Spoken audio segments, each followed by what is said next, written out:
Kahle kahle ubhuti wakho nje ngoba wahlanyiswa yimina ngoba ngesenzo sokuthi wayekade Wo, ngiraphile wo, kudala. wo, wo, wo, wo, wo. Uthibele yani? Ubhuti wakho njengoba wahlanyiswa yimina wayengiraphile sithina singakazani. Eyi.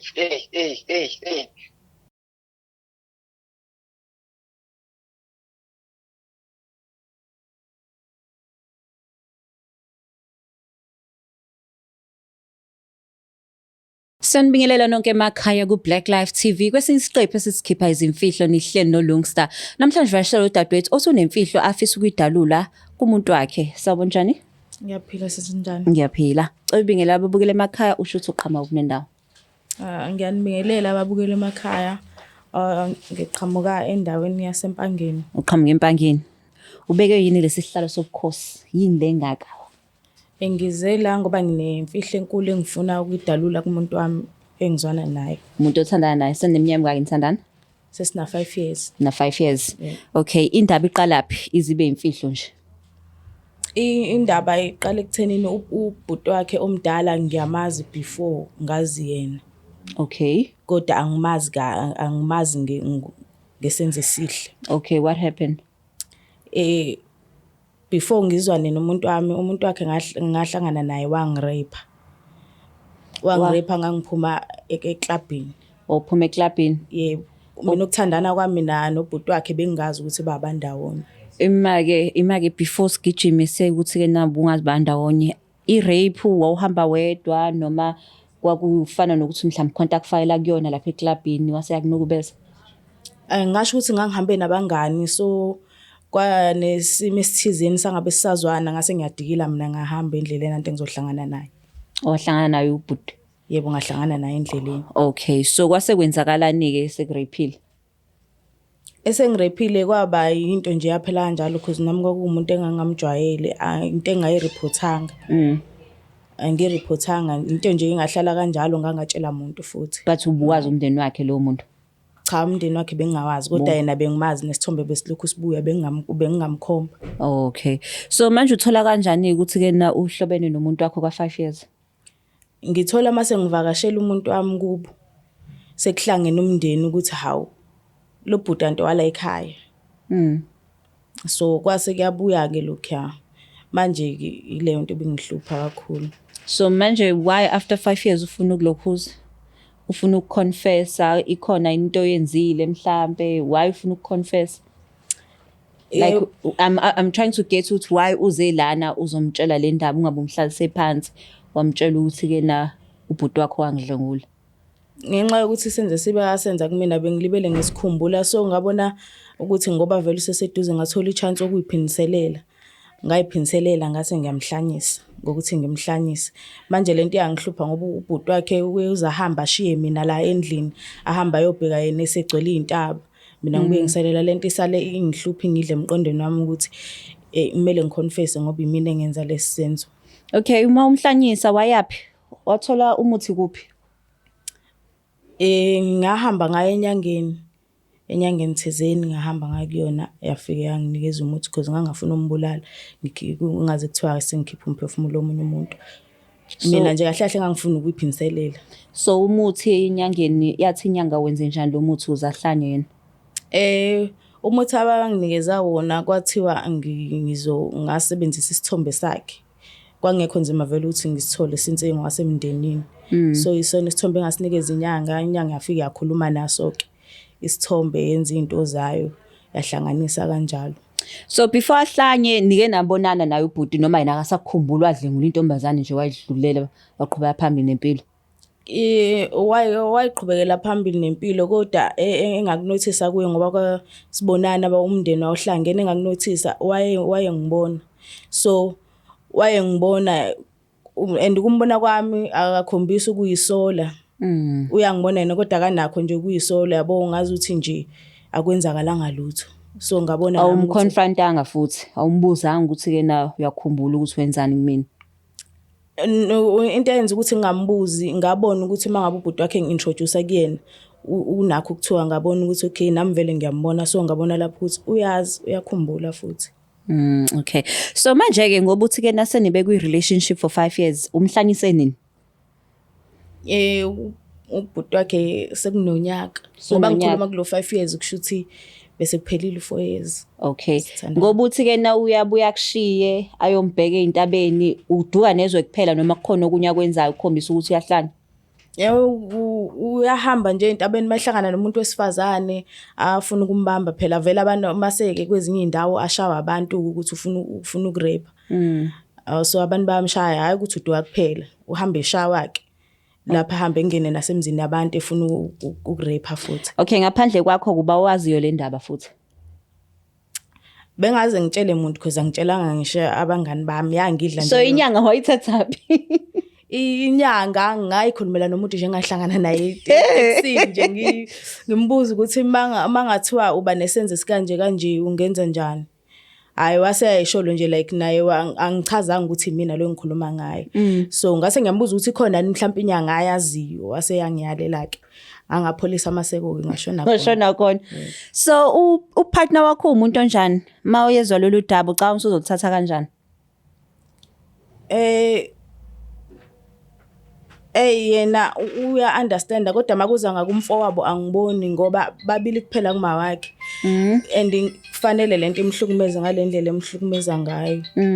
Ngoba bebabili kuphela akekho omunye asenaye. For sure ngoba kubhuti wakho omdala khona athembele ukuthi uzombonisa ngakho noma khona lapha bazosizana khona kodwa manje kulesi simo sekuyafana nokuthi uyedwa. Okay, ubhuti lona kulo 5 years usekwathembisa ukuthi uzovela ekhaya? Yebo ke wathembisa and iyona into engihlupha kakhulu impela leyo. Mase ishintsha uhlelo lakhe? Okungenzeka angisenankinga noma ngenzakalani at least mina mangiconfessile ngakukhipha okusenhlizweni yami ngizokhululeka ngithola ukukhululeka nami. Hayi sizwa kahle. Hayi asimthinte emakhaya ubhuti sizwe yena uthi uzothini ngalolu daba ngathi lunzima kakhulu ngoba phela babili kuphela umfowabo uthi uzavuka ebusuku nobusuku ahamba yombheka ngoba useseyintabeni manje uzothola ukuthi umuntu wakhe kanti omfake lento asiza uzothini.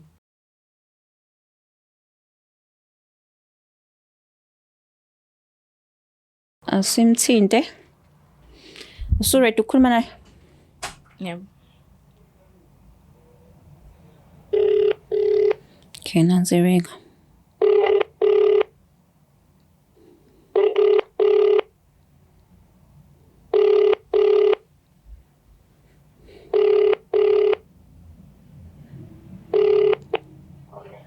Hello.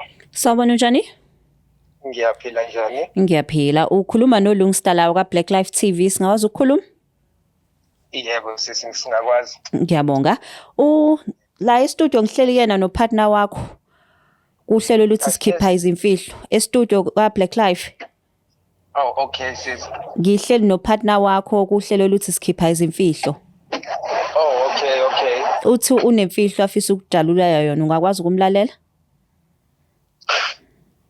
Okay sis ngingalalela. Okay ngiyabonga umlaleli. Umambe kanje. Hello. Yeah mama. Unjani? Ngikhona ukwenze njani ku TV? Ngize la Black Life ngoba khona imfihlo khona into ebengifuna ukutshela yona ekudala ngihlukumeza. Last 5 years short ngingekho. Kahle ubhuti wakho nje ngoba wahlanyiswa yimina ngoba ngesenzo sokuthi wayekade ngiraphile kudala. Uthini? Ubhuti wakho njengoba wahlanyiswa yimina wayengiraphile sithena singakazani.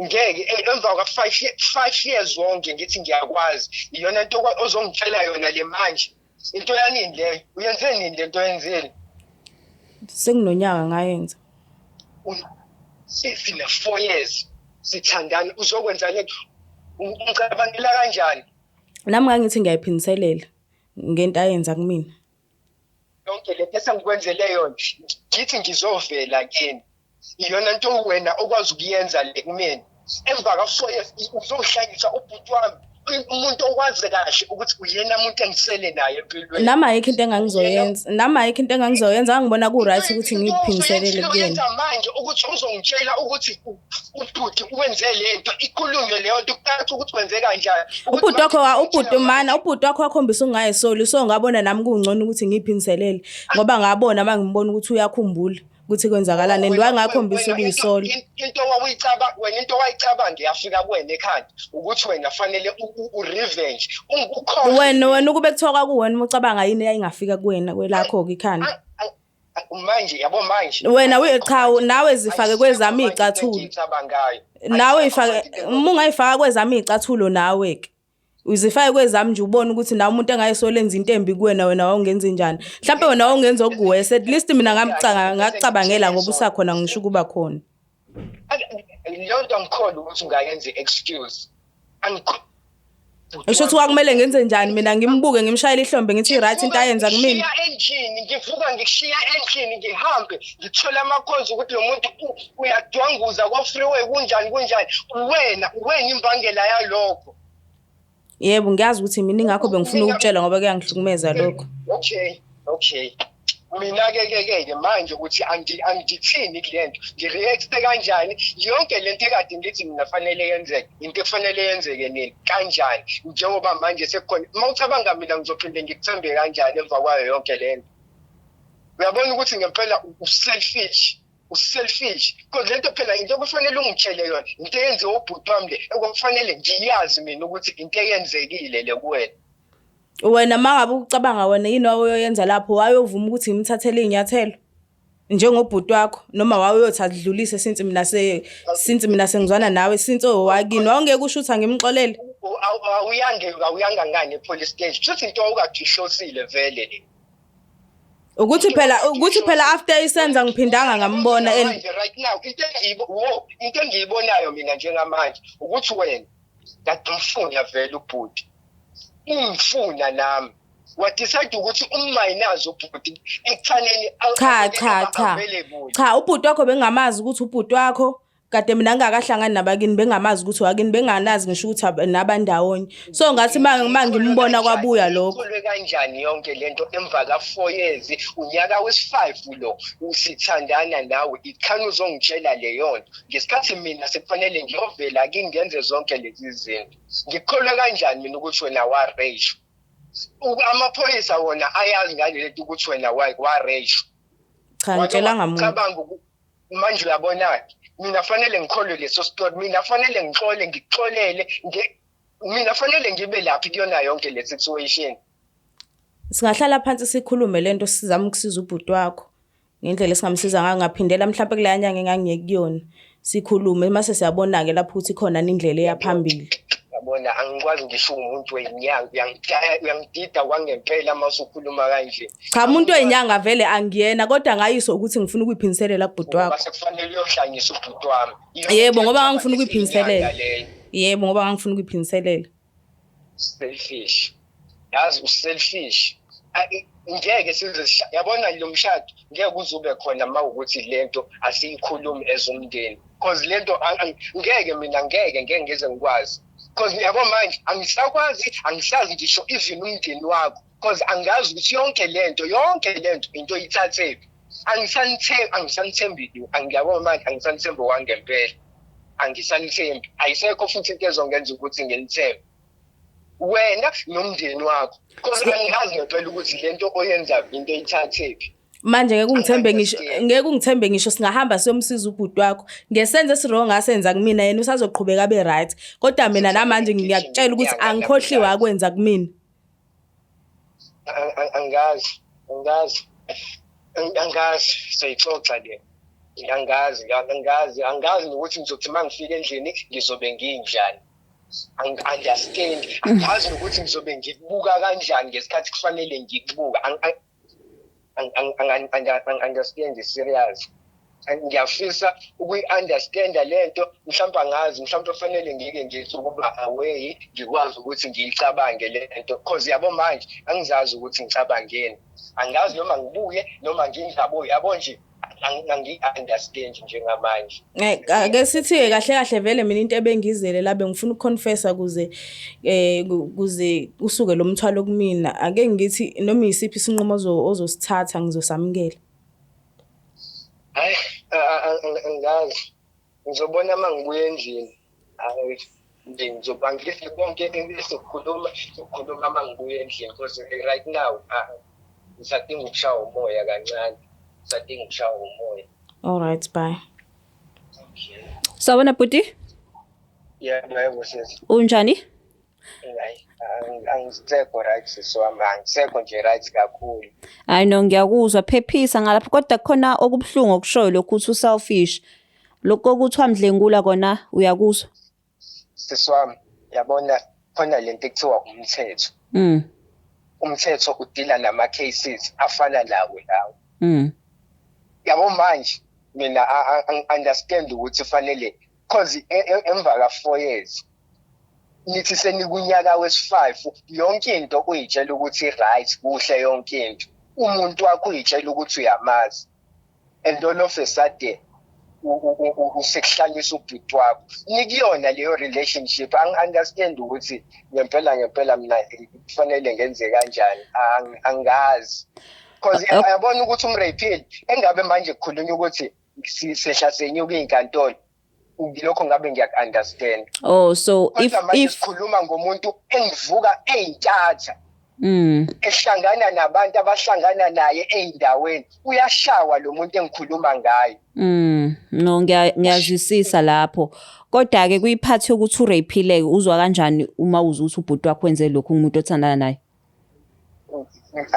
Akukho mnandi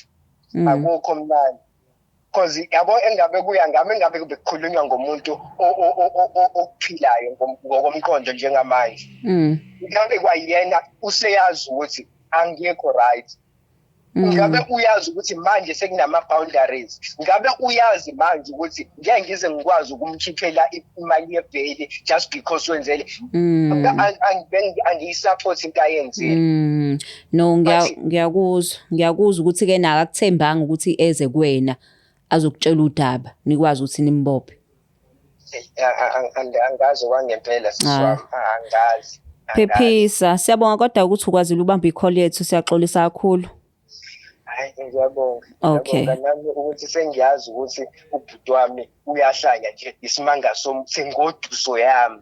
Lokho ngiyakubonga. Hayi phephisa kodwa phela kuzolunga. Singathathi ngamawala.